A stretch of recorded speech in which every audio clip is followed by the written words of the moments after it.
This is episode 91 of That Shakespeare Life. This episode is brought to you in part by Audio Shakespeare Pronunciation App, the only audio Shakespeare pronunciation app, which is designed to remove fears about how to speak Shakespeare's language so that his plays are accessible to everyone. Find out more about this app in today's show notes and stay tuned after the episode for how you can learn more. Hi, I'm Shane Ann Yantz. I'm the co-creator of the Audio Shakespeare Pronunciation app.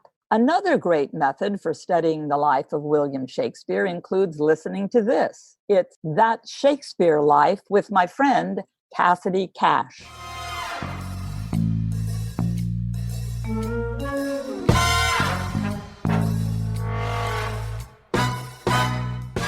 So the ribbon test was when doctors would dip a ribbon into a pot of a woman's urine, and if the smell made the woman gag or feel nauseous, then she was presumed pregnant. Welcome to That Shakespeare Life with Cassidy Cash. Cassidy believes that if you desire to successfully learn or perform Shakespeare's plays, then understanding the real life and history of William Shakespeare himself is a must. That Shakespeare Life is the podcast that helps you go beyond the curtain of some of Shakespeare's most iconic works and explore the world of early modern England as Shakespeare would have lived it, learning from the writers, historians, and performers who know it best. And now, here's Cassidy. When you study the life of William Shakespeare, one of the first facts that you will learn pretty quickly is that his wife, Anne Hathaway, was pregnant when she and William got married. We know she was pregnant based on the birth records of Susanna Shakespeare, who was born just about 6 months after November 2nd, 1582, when Anne and William Shakespeare were married.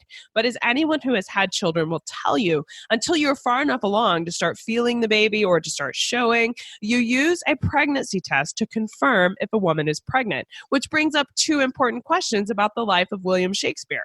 Did Anne Hathaway know she was pregnant when she got married? And did William know it too? And if they did know it, what were they using to find out? Here to answer all of these questions and to help us explore the history of prenatal medicine and 16th century pregnancy tests is our guest, Alicia Andrzejewski. Dr. Alicia Andrzejewski is an assistant professor at William and Mary. She holds a PhD from the English program at the Graduate Center, City University of New York, and an MA from Appalachian State University. Her current book project, Queer Pregnancy in Shakespeare's Plays, addresses a conspicuous absence in queer readings of Shakespeare's work, The Pregnant Body. This project reflects her ongoing research interests in early modern literature and culture with an emphasis on drama and performance studies, queer and feminist theory, LGBTQ studies, the medical humanities, and critical race theory. Her work is forthcoming or has appeared in peer-reviewed journals, Shakespeare Studies, Shakespeare Bulletin, and the Tennessee Williams Annual Review. Hello, Alicia. Welcome to the show. Hi. We think of pregnancy tests today as being either a blood test or the most popular, I think, is urinating on a test strip that you get like at the pharmacy or something like that. It changes color and it indicates pregnancy. As I understand it, though, this idea of proof of pregnancy being revealed in a woman's urine has a 16th century basis in a concept called piss prophets. Alicia, what is a piss prophet and how did they determine pregnancy? Well, uromancy was popular, the study of urine to determine things like pregnancy, but also illnesses. And so these piss prophets were I don't want to say medical professionals, but people who looked at their patient's urine to give them advice on their health. And pregnancy was just one of those conditions. Was this an actual job that somebody held? Like there was official town piss prophet whose job was to analyze this for people? So it's, as far as I know, what's really interesting to me is that this idea of a piss prophet is sort of in between midwifery and the physicians writing the gynecological manuals of the time, because as you said, there is this understanding in the period that looking at someone's urine or testing someone's urine could determine pregnancy. But as early as the 17th century, we have treatises by physicians against these piss prophets, right? Saying that it's fake medicine, that they can't really tell. Often they would look at the color of the urine to try and determine pregnancy. One of the phrases is that they used or they looked for well-cooked color and a residue like carded cotton in pregnant or their patient's urine. So there was this understanding in the period or these debates that it wasn't a sure way of telling if a woman was pregnant or not. Now, in addition to piss profits, there was also, I believe, a ribbon test and a latch test for pregnancy that existed in the 16th to 17th century. And the overlap there means I'm not sure if both or all of these were available actually during Shakespeare's lifetime, since he did die at the early 17th century. But please explain how these tests work, and were one of these tests more favorable than the others in terms of what a pregnant woman would seek out to determine her pregnancy? Okay, so I'll start with just what they are. So the ribbon test was when doctors would dip a ribbon into a pot of a woman's urine, and if the smell made the woman gag or feel nauseous, then she was presumed pregnant, which, as an aside, I find a little bit funny because most people might feel nauseous if their doctor did that to them. And then the latch test is a little bit more complicated. A woman was asked to pee in a basin and then put a latch or key in it, but it's better, the text say it's better to use a latch, and then leave this latch in the basin with the urine for 3 or 4 hours, then throw the urine away, remove the latch, and if you see an impression of the latch, then the woman is pregnant. So yes, these are a little bit later than Shakespeare's time. I mean, that's not to say that these kind of tests weren't used. I mean, there's a number of tests, some that don't even involve urine, like, for example, like superstitious, certain bird songs would indicate a child is on the way. And I think what's most interesting to me, if we're talking about Shakespeare, is that these tests don't show up in his plays, and pregnancy is so pervasive in his plays. I find that very interesting. Ancient Egyptians used a test known as wheat and barley test to indicate pregnancy, where a woman was asked to pee on wheat and barley seeds, and subsequent sprouting meant not only pregnancy, but apparently, depending on which of those plants sprouted, would actually determine the gender. And this was considered, actually, it was accurate for most women and Egyptians. Did this kind of wheat and barley test for pregnancy exist in Shakespeare's lifetime? I know you mentioned the key, and this sounds so ridiculous, but there are actual chemical reactions in a pregnant woman's urine that could have caused this impression. So even though they may not have understood why an impression of the key was being left on the bottom of the bowl or why certain plants were sprouting, this was actually accurately predicting pregnancy for people. Is that correct? In some cases, perhaps. A lot of this depends on class and resources to physicians or to piss prophets or to midwives. I imagine that most women in Shakespeare's time talked with other women to determine about their signs and symptoms, to determine if they were pregnant. I'm not sure. I haven't come across in the gynecological manuals of the time, the medical texts of the time, and what I've encountered so far in the literature of the time of the wheat and barley test, but that's not to rule it out. Women kept recipe books that, had all kinds of information and ways of telling whether or not you might be pregnant, among other things. So, as I said, I wouldn't rule it out, but it definitely doesn't show up in anything I've seen. Now, two of the main pregnancies that I thought of from Shakespeare's lifetime when I was considering what 16th century pregnancy tests might have been was, of course, William's own pregnancy. Like, what would his mother have used to determine that he was coming? And I looked back, and I think there was something known as the wine test that would have been around when his mother was pregnant with him. And Alicia, will you describe how this test was done, and can you tell us whether it would have been something William Shakespeare's mother used to find out she was expecting him? The wine test, I think you're referring to, it has to do with urine? Yes. Yes, so mixing wine with urine and watching the reaction of, the wine and to determine if the woman in question was pregnant. Again, there's so many of these different ways to try and tell that they are not, I can't say for sure if William Shakespeare's mother would have used it. It's certainly possible. I have my doubts as to the effectiveness of this next pregnancy test method, but in the 16th century, a doctor whose name I am probably going to butcher here, but I'm going to give it a go, Jacques Guillemot. Yes. He claimed that you could tell by a woman's eyes whether she was pregnant. And had this method made it to England by the late 1500s, and would that have been an option for Anne Hathaway, or was it considered like an old wives' tale? So interestingly enough, the medical text in question that talks about the eyes as the window into determining if a woman is pregnant or not was one of the best-selling medical texts when Shakespeare was writing. And it's called Childbirth or the Happy Delivery of Women.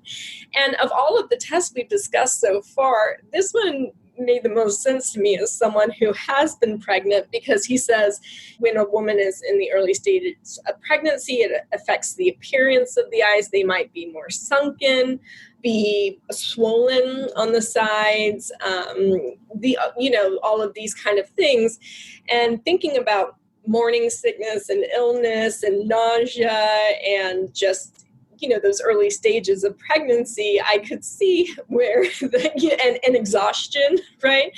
I could see where that might affect the appearance of your eyes or your face. I mean, obviously, it's not a sure thing to just stare into a woman's eyes and be able to determine she's pregnant. But what I do appreciate about that method is that it takes the woman's body into account. And the real physiological changes that happen with pregnancy. I liked that part of it too. It's like, yes, okay, I've had 2 kids. I can say this might have been a thing that you could do. Now, I know we know that based on the birth date for Susanna Shakespeare, which was Anne Hathaway and William Shakespeare's first child, that they were expecting her when they were married in 1582. And with all of these options for pregnancy tests that were floating around, do you think Anne Hathaway knew she was pregnant when she married William? Okay, so one thing I love is that one of the sure things we know about Shakespeare's life is that Anne was about 3 months pregnant when they walked down the aisle, and Susanna was born 6 months later. It wasn't uncommon in the period. Historians have estimated 30% of women were likely pregnant when they got married.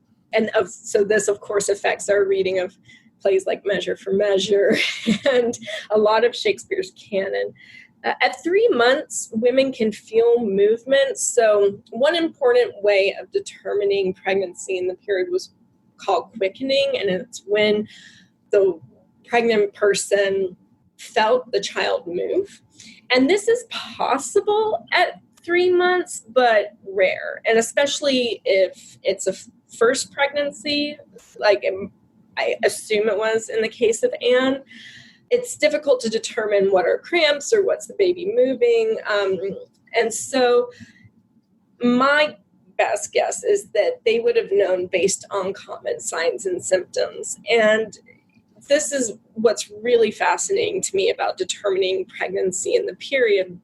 And Sarah Lutfring has written a lot about this, is that there's so much reliance on women's narratives about their own body.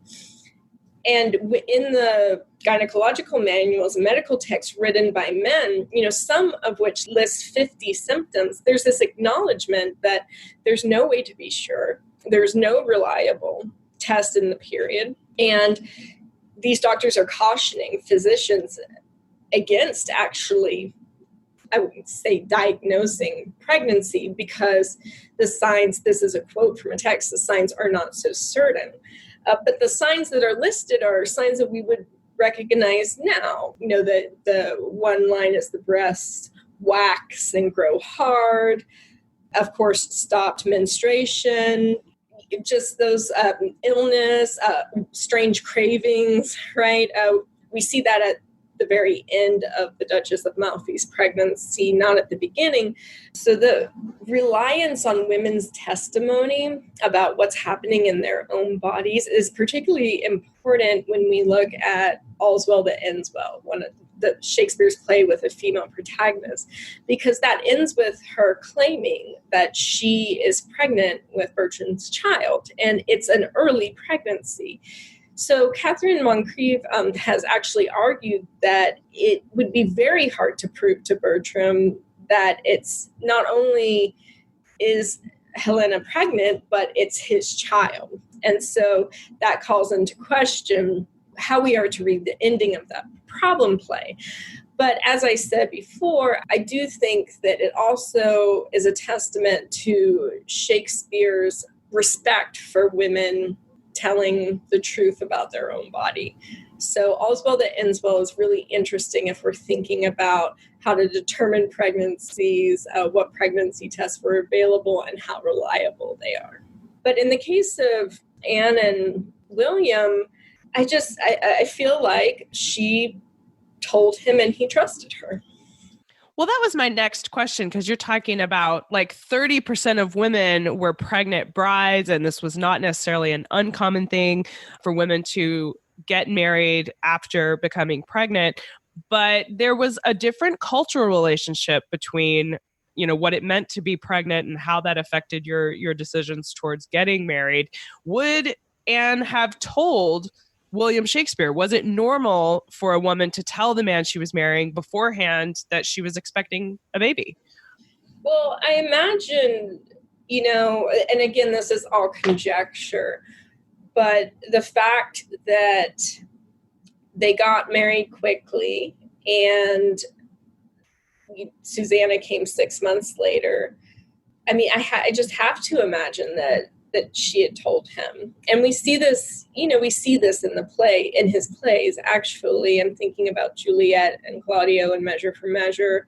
You know, he knows she's pregnant. Obviously, it's in the later stages, but he knows. And it's an interesting question because you're right, there is this stigma attached, obviously still today, getting pregnant outside of marriage, but I'm thinking about Measure for Measure again. Isabella's response to hearing her brother's going to be put to death for it is let him marry her. So it seems like this was a solution to the problem, right, of getting pregnant outside of marriage. Do you know if there were any laws or expectations for it to have been a public statement? When we say there are 30% of women were pregnant when they got married, does that mean there was some kind of public statement that had to be made that, like, did they have to be clear you're marrying a woman who's pregnant, or what? I mean, how do we have that statistic?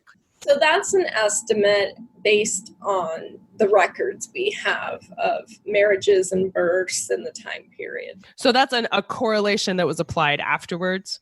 Right. Yes. Okay. Yes. And so in those records, there's no, I mean, they didn't write, you know, Anne married William, she was pregnant, right?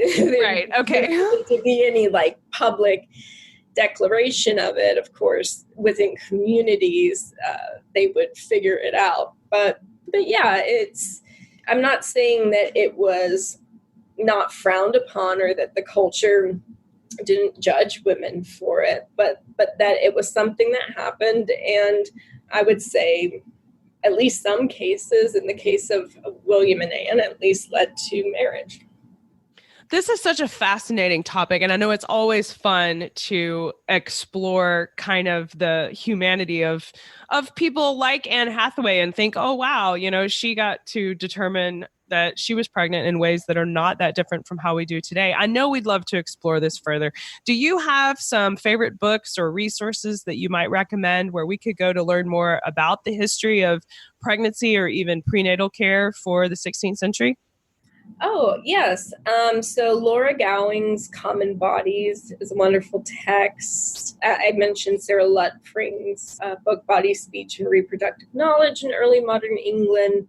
Jennifer Morgan's Laboring Women. Amy Kenny just has a new book out called Humoral Wombs. And there are some classic, so like The History of Childbirth by Jacques Chilly is one that, people go to. But yeah, so if you were interested in learning about pregnancy and pregnancy tests and reproduction in the period, those would be the places to go. In terms of primary text, there's a wonderful edited edition of Jane Sharp's The Midwife book, but that's a little bit past Shakespeare's time.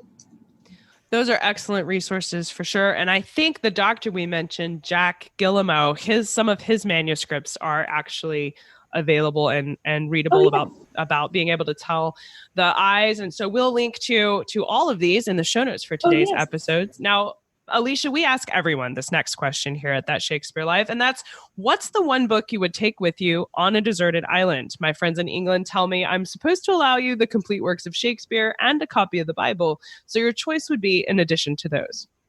I would have to say probably something by Toni Morrison, like Song of Solomon, or one of her, Ursula, or one of her texts. If I get all the Shakespeare. Yes, there you go. So you would be well set up on your deserted island for sure. Well, what's next for you? What are you working on now that you're excited about?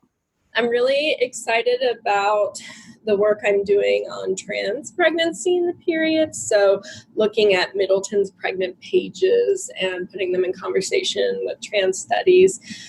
At MLA, I have an upcoming panel, Queer Pregnancies in Early Modern Literature, where me and the panelists look at pregnancies in which, female-female bonds and intimacy and love are generated, even sometimes eroticism.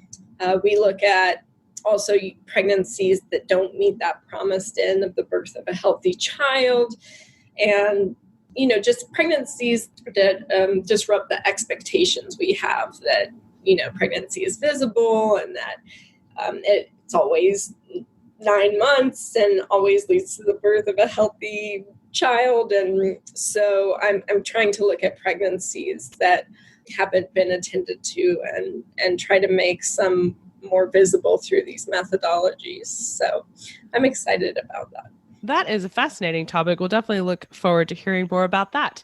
Well, Alicia, thank you so much for being here this week. This has been a very fun conversation, and I appreciate you sharing your time with us today. Thank you. To join in this conversation with your thoughts about 16th century pregnancy tests, be sure to check out today's show notes. Not only will you find a place to leave your comments and to talk with us about this topic, but there's extra history over there with links to the resources Alicia recommends for when you want to explore deeper into today's topic. Find all of this and more at casticash.com/episode 91. That's casticash.com/EP91. When I first started studying Shakespeare, especially as an American, where the English language is very different on this side of the pond than where Shakespeare was writing, I often mispronounced some of the words that you find in the plays. Like originally I said Gloucester instead of Gloucester. Well, that's why I downloaded Audio Shakespeare Pronunciation app. It's an easy-to-use, straightforward app that you can download to your phone or tablet on iTunes as well as Google Play. And it lets you search any word from Shakespeare, and then it tells you exactly how to say it with a playable audio guide built right in.